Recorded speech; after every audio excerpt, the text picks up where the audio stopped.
commercial break, and that's going to be this. That's going to be, is being undisputed helping or hurting the sport? That's my biggest question. Is it helping or hurting the sport? And you know what? I'm going to keep it real. I think that it's actually hurting the sport because you have these guys, they're undisputed champions, and pretty much what they do is now they're just holding the belt. And they want to fight the biggest money fight that there simply is. And sometimes it's like, why don't you respect the rules of the sanctioning body? If a guy is activated as mandatory, make the fight happen, sign the contract, fight your mandatories. You know, undisputed champions should be fighting 4 times a year, okay, if they can hold on to their belts. And I think that when you're defending these belts, you don't have to put every belt on the line, you know, because you just don't. You say a guy is going for the WBC crown. Well, the WBC crown is the only one that's going to be on the table tonight. You know what I mean? Because this is what saves you money. And they've done this before, you know, and I think a lot of people really are hell-bent on the idea because everybody just wants one champion. But it's hard to do that in boxing because you have thousands of fighters and you think that these are the only sanctioning bodies that they have. They got like 100 other sanctioning bodies, but these are the 5 ones that charge the most money for you to be a part of.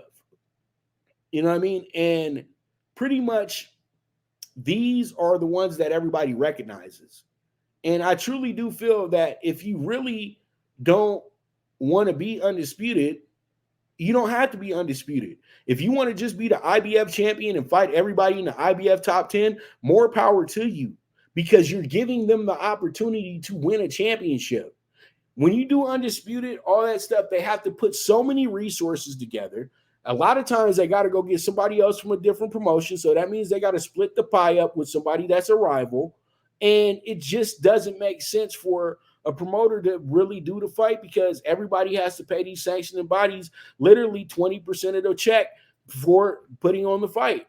There's so many belts. But if you go ahead and say, you know what, I'm just going to defend the belt I'm just going to defend the belt that he's the mandatory for, you can save yourself some money.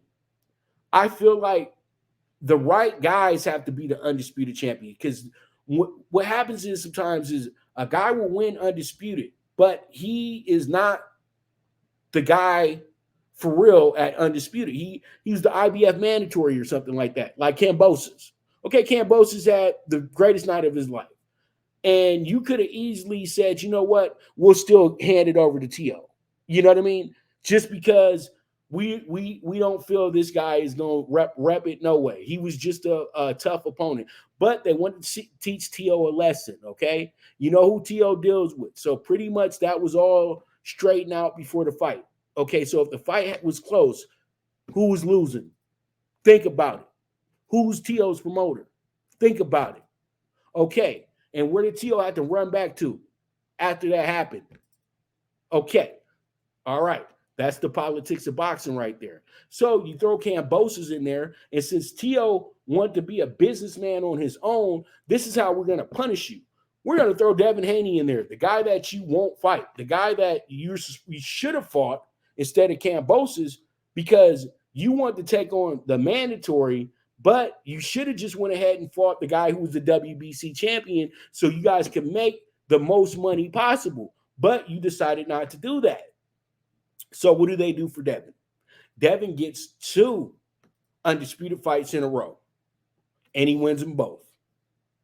And then what he has to do is he has to take on the same guy that T.O. beat for those undisputed belts as his first defense because T.O. refused to get a rematch to Loma.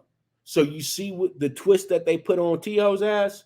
And now, you know, he had to do all that to go get the WBO belt from Josh Taylor, who's been sitting on the bench for the last 2.5 years. Come on, bro. And everybody thought Josh Taylor was really going to win the fight. Come on, dude. It doesn't matter how long and tall he is. If he can't make 140, he's going to be dead when we get to fight night. And that's exactly what happened. So you have to understand, being undisputed comes with a lot of pressure.